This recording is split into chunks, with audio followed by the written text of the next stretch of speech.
"You're just being dramatic again," my dad said, barely looking up from his phone as I clutched my stomach in agony.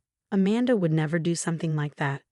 My name is Sophie, and at 16, I was learning the hard way that having proof doesn't matter when nobody wants to see it.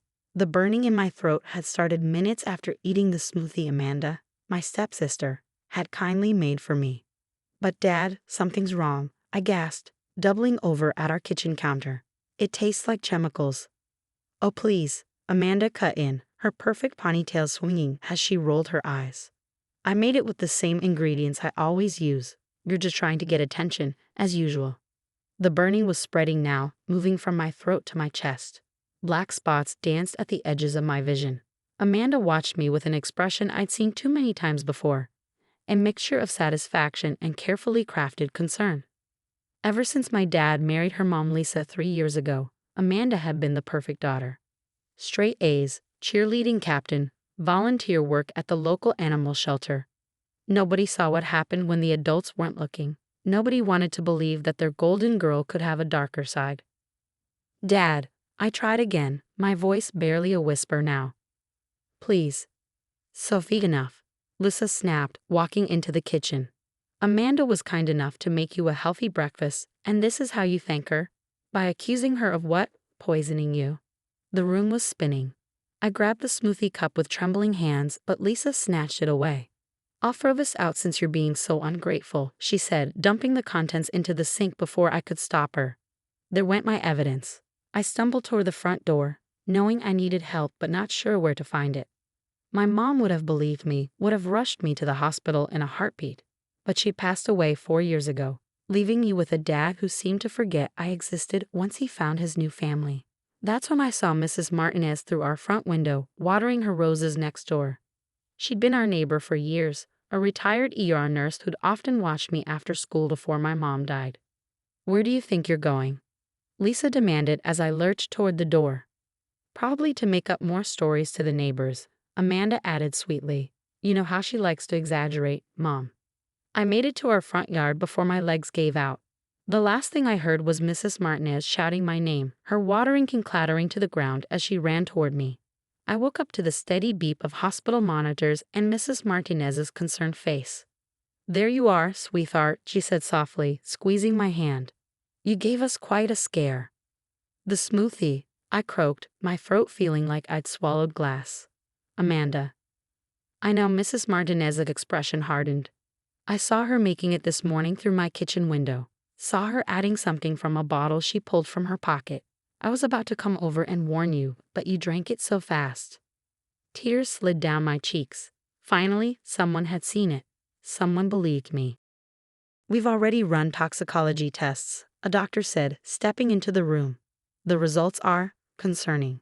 You had a significant amount of cleaning fluid in your system. If Mrs. Martinez hadn't gotten you here so quickly." He was interrupted by my dad bursting into the room, Lisa and Amanda right behind him. "Sophie, baby, are you okay?" He looked terrified, nothing like the dismissive man from this morning. They're saying you were poisoned." "Oh, that's ridiculous," Lisa cut in smoothly. "It was probably just food poisoning. Right, Amanda?"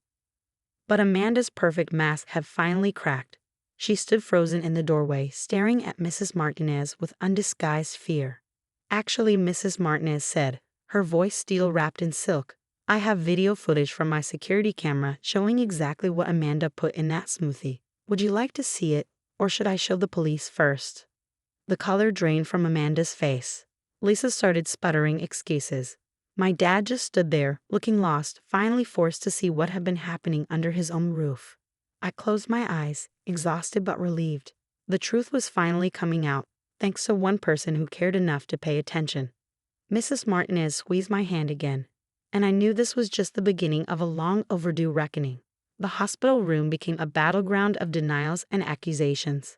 Lisa was in full damage control mode, her perfectly manicured hands gesturing wildly as she tried to explain away the inexplicable. "It must have been an accident," she insisted, pacing the small room. "Amanda would never intentionally." "I have 3 months of footage," Mrs. Martinez interrupted calmly, holding up her phone. 3 months of Amanda adding things to Sophie's food when no one was watching.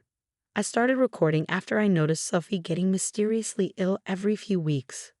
My dad collapsed into the chair by my bed, his face ashen. 3 months, he whispered. But why didn't you say something sooner? Mrs. Martinez's eyes flashed. I tried. Remember when I came over to discuss Sophie's frequent stomach aches? You said she was just stressed about school. When I suggested taking her to a doctor, Lisa here said I was overstepping. I remembered that day. Lisa had practically pushed Mrs. Martinez out the door, then lectured me about not sharing family problems with neighbors. Amanda hadn't moved from the doorway, her usual confidence shattered. I just wanted. Just wanted what? The new voice belonged to Detective Sarah Mills, who stepped into the room with quiet authority. To hurt your stepsister. To see how much you could get away with. The next hour was a blur of police statements and medical examinations. The toxicology report revealed not just today's cleaning fluid, but traces of other substances from previous incidents, small amounts of bleach, soap, even plant fertilizer. Each revelation hit my dad like a physical blow. We'll need to take Amanda down to the station, Detective Mills said finally. Mr. Peterson, as she's a minor, you or her mother will need to accompany her. Lisa immediately jumped in. This is absurd. We're not going anywhere until we speak to our lawyer. Amanda is a straight-A student, a model citizen. A model citizen who nearly killed her stepsister, Mrs. Martinez, cut in. The camera caught her smiling, Lisa. Smiling while she poured chemicals into that smoothie. I watched as Amanda's perfect mask finally crumbled completely. Tears streaked her makeup as she looked at her mother. You said nobody would believe her, she sobbed. You said Sophie was just like her mom, always making up stories for attention.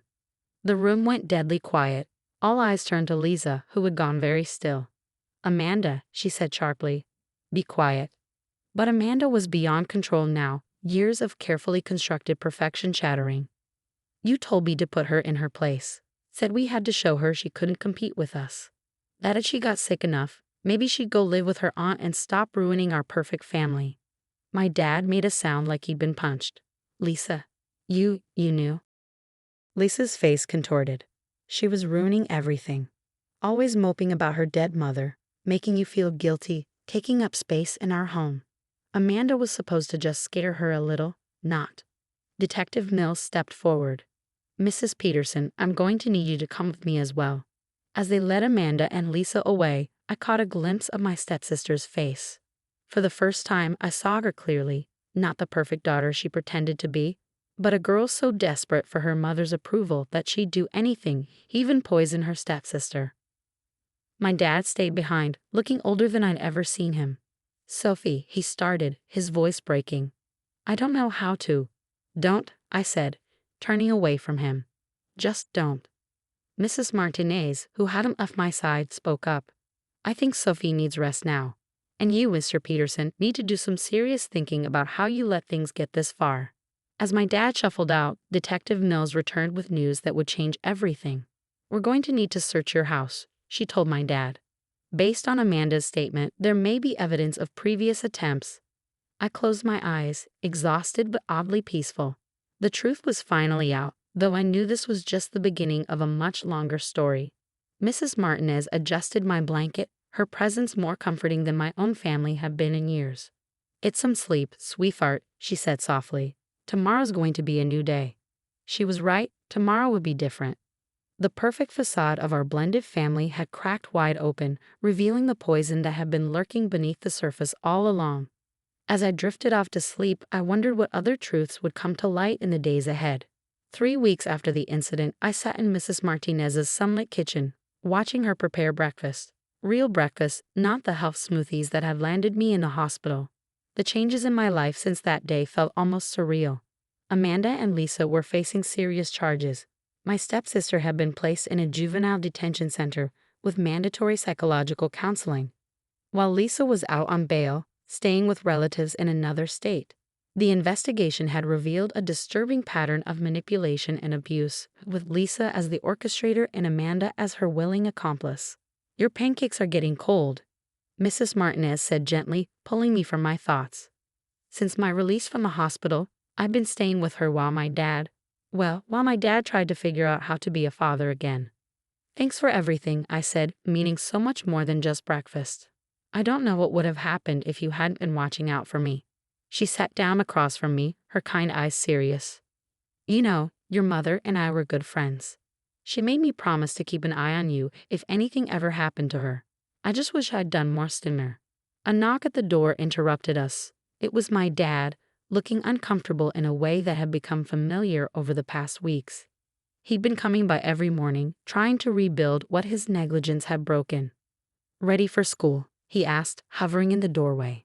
He wasn't allowed to have me stay at our house yet, not until the investigation was complete and the authorities were sure it was safe. Almost, I replied, finishing my pancakes. The awkwardness between us was still heavy, but it was different now. He was trying, really trying, for the first time since Mom died. At school, things had changed too. The story had gotten out, of course. In a small town, something like this couldn't stay quiet. Amanda's friends, who used to join in her subtle bullying, now avoided eye contact in the hallways. Teachers who had praised my stepsister's perfectionism while ignoring my struggles were suddenly extra attentive. Sophie, my dad said as we pulled up to the school, I have something to tell you. I've been talking with your Aunt Sarah, your mom's sister. My heart skipped. Aunt Sarah had distanced herself after Dad married Lisa, who made it clear she didn't want my mom's family interfering with our new life. She's moving back to town, he continued, and I think maybe you should live with her for a while. Not because I don't want you, he added quickly, seeing my expression, but because I need to work on myself, on being the father you deserve. And until then, you need someone who can give you the stability I failed to provide. Tears pricked at my eyes, but they weren't entirely sad ones. This was the first time since Mom died that Dad had put my needs before his own desires. Mrs. Martinez can still be part of your life, of course, he added. She's proven to be more family to you than, he trailed off, the weight of his failures hanging in the air. After school, I found Mrs. Martinez waiting in her garden. She smiled as I approached, but I could tell she already knew about the arrangement with Aunt Sarah. Your father called, she confirmed. I think it's a good decision. Sarah was always more like your mother, strong, protective, unwilling to look the other way when something's wrong. I hugged her impulsively. You're not getting rid of me that easily. I'll still come over for pancakes. You better, she laughed, then turned serious.